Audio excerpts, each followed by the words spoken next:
We're now going to hear from Sally Wood, who's from England. And Sally Wood is a therapist working with brain injury survivors. She wishes to see the protection of the same-sex accommodation and the same-sex care on request. And her talk today is called Restoring Patient-Centredness in the NHS National Health Service, same-sex accommodation and same-sex care. So thank you so much, Sally, for coming and speaking to us. And it really goes very well with the other talks we've had. So over to you. It's my privilege to work with people after brain or spinal injury or illness in hospital. We're a multidisciplinary team of professionals accompanying each person on a precarious journey to an uncertain outcome. And we must ensure that they're in skillful, dedicated, and knowledgeable hands. Over the last 26 years in the NHS, I have absorbed the values and practices of an evolving and improving self-reflective health service, nonetheless, knowing that at times we fail terribly. I have experienced the visceral shock of learning about scandals. For example, the mid-staff scandals, Winterbourne View, Walton Hall, Edenfield. When this word scandal is used, we have at least the feeling of relief that exposure has come, the judgment made, staff suspended, practices stopped, and patients safeguarded. But there have been 3 more shocks that I have experienced during the last year, and there is no such relief. The first shock was delivered in March last year. Until then, I had only had experience of our wholehearted commitment to safeguarding, patient-centred care, and evidence-based practice. Baroness Nicholson made a speech in the House of Lords, which she posted on Twitter about something I had never heard of, Annex B. It is an appendix to one of our most robust and successful safeguarding policies, delivering same-sex accommodation. This wonderful policy emerged in 2010, and it evolved from 5 decades of experience of mixed-sex accommodation in hospitals, when it was observed that women were at particular risk of sexual exploitation and physical and sexual abuse. This happened as a direct result of mixing sex.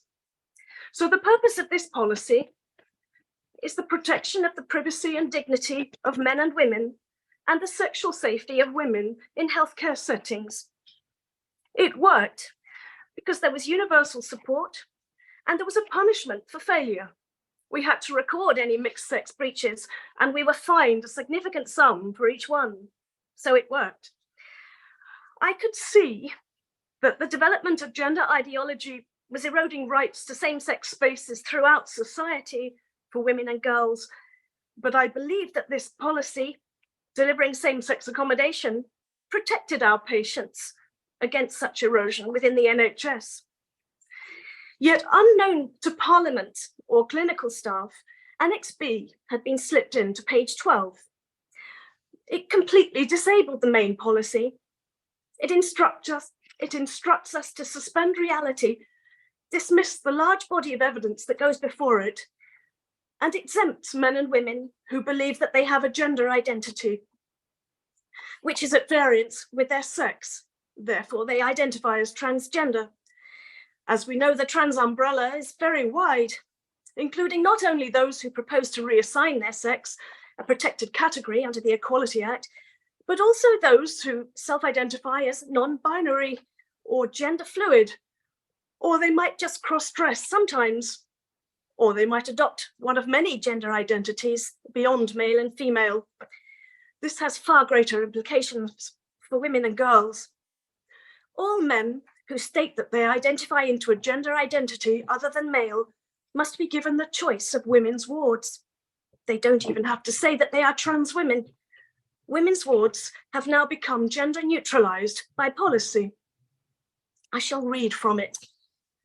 Transgender, or trans, is a broad, inclusive term referring to anyone whose personal experience of gender extends beyond the typical experiences of their assigned sex at birth.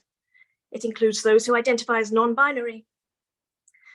A trans person does not need to have had or be planning any medical gender reassignment. It is enough that they are undergoing a personal process of changing gender.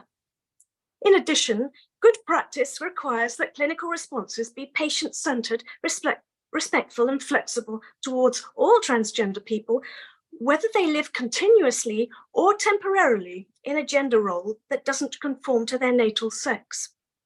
So generally, trans people should be accommodated according to their presentation, the way they dress, and the name and pronouns they currently use. This may not always accord with the physical sex appearance of their chest or genitalia. Now, if admission staff, it says, are unsure of a person's gender, they should ask discreetly where the person would most comfortably be accommodated. They should then comply with the patient's preference immediately or as soon as practicable. If the patient is unconscious, inferences should be drawn from their presentation or mode of dress. That's bad luck for any of us who like to wear jeans and a hoodie and have short hair. And non-binary individuals, it emphasises, who don't identify as being male or female should also be asked discreetly about their preferences and allocated to the male or female ward according to their choice. So the ideological language in this document, for example, it refers to people who, for example, trans women who usually wear wigs and are unable to, when they are admitted to hospital, they may be, for example, read incorrectly as men, and extra care must be given to them so that their privacy and dignity as women are appropriately ensured.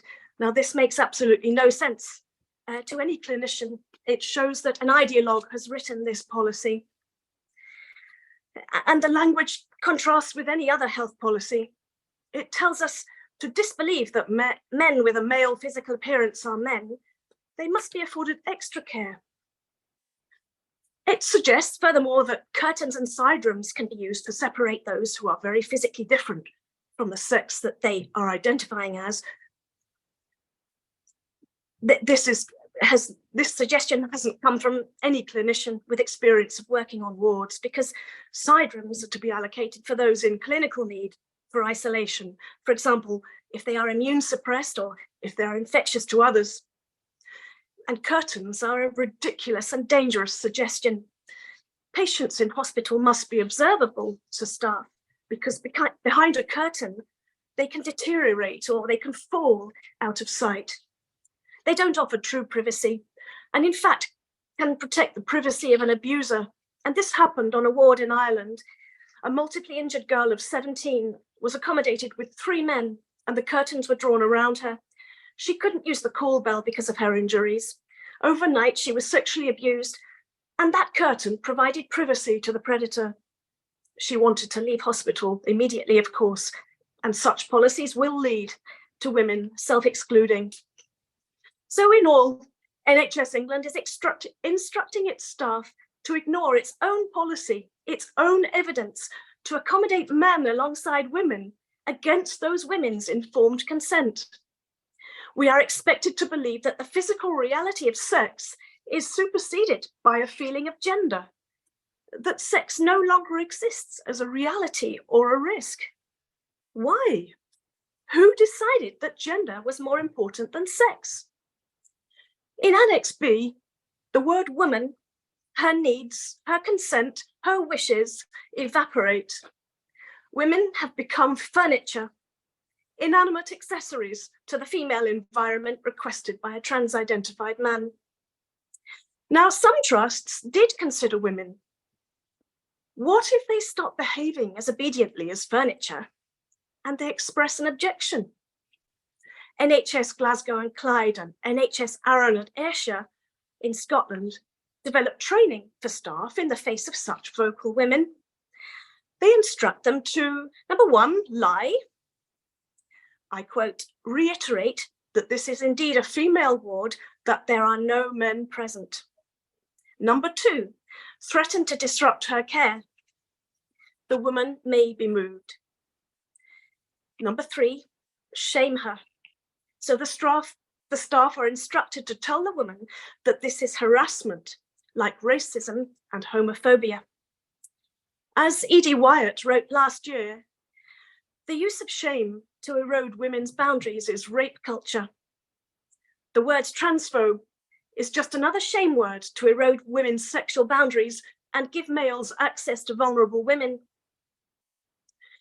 But we staff can't legitimately comply with Annex B for several reasons. One is the law. The Health and Care Act 2022 prevents us.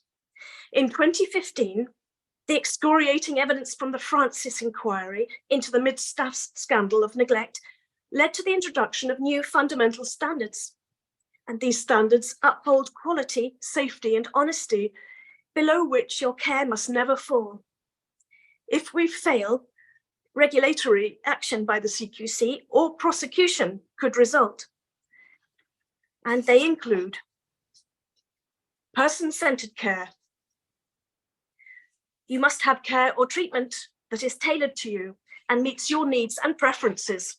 Well, I prefer a same-sex ward. And the next one, dignity and respect. You must be treated with dignity and respect at all times, and this includes making sure that you have privacy when you need and want it. Another fundamental standard is consent, which is self-explanatory.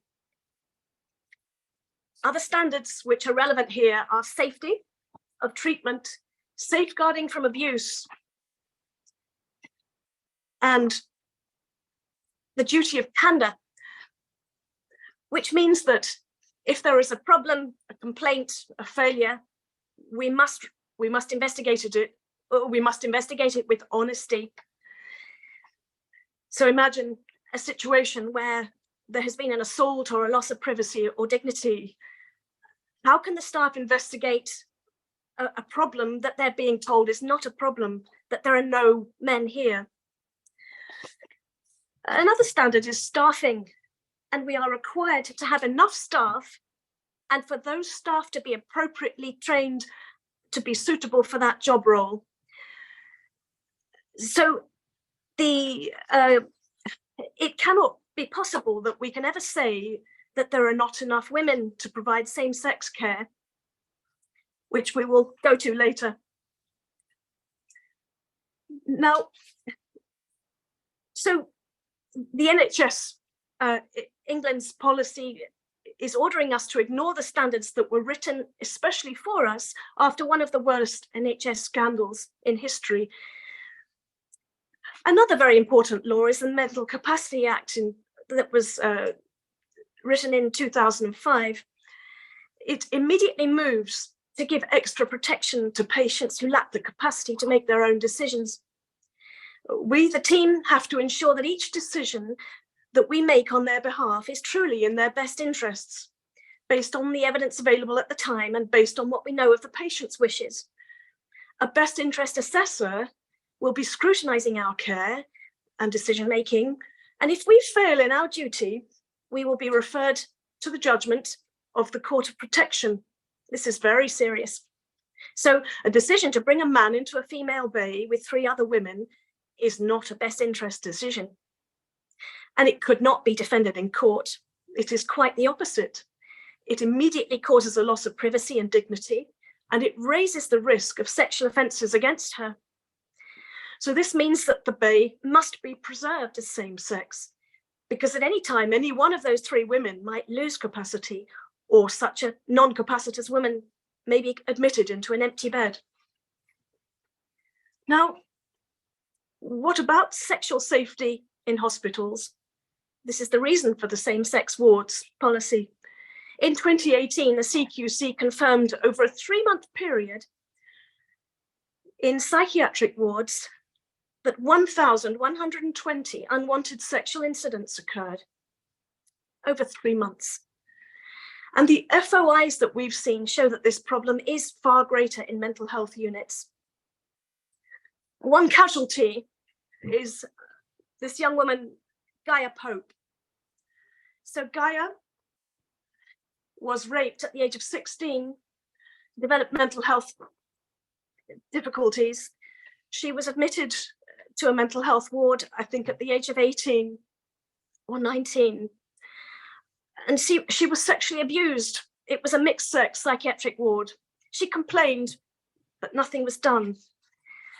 Now, she was discharged into the community without any safeguarding. And she was not well. She became more unwell, and she suffered a crisis. She went missing, and her family searched for her. The police were not as supportive as they could have been, and the family found Gaia having died of exposure in a field. Now, I feel that this is an extremely important story because she was initially, at the age of 16, she was raped, and the investigation failed.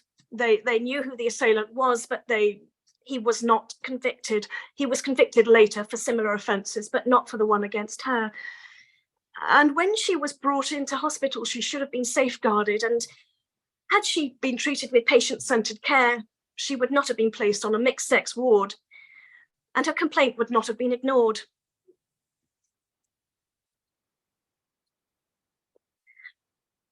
The assailants tend to be male patients against female in psychiatric units, but in physical medicine, like in my hospital, assailants are almost always staff. This was confirmed to me by our head of safeguarding. I hope to find more information about these assaults and rapes in my hospital. I want to find out more how and when they happened. The charge rate is incredibly low, lower than the national average. As Heather told us, the WRN have recently republished that report showing a high prevalence of rapes and sexual assaults. And just for one example, to take one county, across all the hospital sites in Surrey, over 3.5 years, there have been 158 sexual assaults reported to police, of which 41 are rape. No charges were brought for the rapes, only 3 charges for sexual assault. Gender identity is not relevant at all. It is the male sex that is the risk, because rape can only be committed by a penis. So how can we deal with this in hospital if we are pretending men are not men? Well, we have to be trained in irrational decision-making to relegate safeguarding to second place. Nottinghamshire Healthcare NHS Trust, who are a Stonewall star performer, train their staff to override their knowledge of reality and duty to safeguard. They say to nurses, bear in mind that you would be in more trouble for denying someone their human rights when it comes to admitting a man to a female ward. But it isn't a human right for a man to share a ward with women. The human rights at stake are those for women to be protected from cruel and degrading treatment and torture, which is what can be imposed upon them in the form of sexual assault, indecent exposure, voyeurism, and loss of privacy. What do they say about sex offenders? Well, they're not a big worry. If a female who was once a male, I'm quoting here, if a female who was once a male with a history of sexual assaults on women needed admission to a female ward, she should be treated as any other patient and a thorough risk assessment carried out. But nurses are not probation officers. They won't have access to criminal records and can't possibly be expected to assess that risk. But if women are harmed, the inference is that it will of course be those nurses' fault for not fulfilling the word thorough and in succumbing to this heavy pressure to favour admission. North Devon Trust will accept sex offenders who say they are women into women's wards if they have taken anti-libidinal medication, so to reduce their sex drive that would be expected to reduce sexual risk.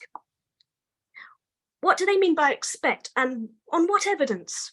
When they say reduce by how much? From rape to voyeurism, or from 3 to 2 offences? The aim of safeguarding is to eliminate risk, not merely reduce it. And Oxford NHS Trust place the burden of preventing sexual assault similarly on staff in this new soft boundaried world they have made. Yet we, the staff, were not consulted, and most of us still have no idea. The overwhelming majority of sexual predators are men, 99% in the UK, as analysed by Claire Dimian last year. She found that victims were 88% women. Statistics further show that of the population of trans-identified male prisoners, over 60% were sex offenders in 2021, compared to 18% of men. So are men committing offences and then identifying out of their sex after arrest? That is a documented reality. Or are trans-identified men more likely to be sex offenders? One of these must be true, and I believe both of them are. So what have I done over the last year while I've been too angry to sit down and ignore it? Well, I was involved in some meetings with NHS and Department of Health with Baroness Nicholson, but this political route has not been successful so far.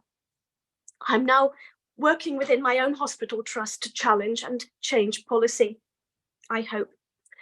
Fortunately, I found myself in the same room as the CEO, chief nurse, medical director, and HR a few weeks ago, and they agreed to let me carry out an equality impact assessment on Annex B with their help, as a neighbouring trust have successfully done. So this trust have successfully removed Annex B. They've written their own trans policy because they found that it negatively impacted almost every single protected characteristic. Now, the second and third shocks I received last year are related to same-sex care. In October, I saw the extreme reach of this ideology in action in healthcare. My friend Teresa Steele was awaiting an imminent major bowel operation for a rare condition, requiring 2 specialist surgeons and a robotics suite. Just after a pre-op assessment, during which she had been undressed, a trans-identified male nurse opened the door into her assessment area and made fixed eye contact with her. There was no apology for breaching her privacy. She formally complained about the privacy breach and requested same-sex care, as she did not want to be treated by male staff dressed as female and identifying as female, explaining that she did not believe in gender and would not engage in any manifestation of gender ideology. For this, the chief executive cancelled her operation with 1 working day's notice in a cruel act of revenge, with a severe impact on her outcome. The email she received explained that the hospital did not share her views, had to protect staff from harassment, and they could not accommodate her request, told her to make alternative arrangements. The details of this, including all the email correspondence, can be read on Twitter as a thread by Ripex for Nutmeg. But in reality, of course, sharing views and putting the demands of staff above the needs and wishes of patients is a dystopian nightmare come true. We don't share the views of all our patients. How could we? They are irrelevant. My views are irrelevant to my patients. To exemplify that, we once cared for a serving prisoner after stroke who had 2 officers present at all times, and he was chained to one all the time. He received excellent care, and we built a very good rapport with him. His crime was inadvertently disclosed to us by one of the officers. We had not sought it, and the crime was paedophilia. I am proud to say that our care and rapport continued as before. Our professionalism achieved this. We did not share his beliefs, but his beliefs and his previous crimes were irrelevant to the fulfillment of our professional duty. Same-sex care is not difficult. Sometimes men prefer male carers, and we oblige, of course. None of us women are offended. We're only concerned that the patient thrives. The Health and Care Act, as I mentioned, states that we must provide enough staffing, that each should be appropriate for the job.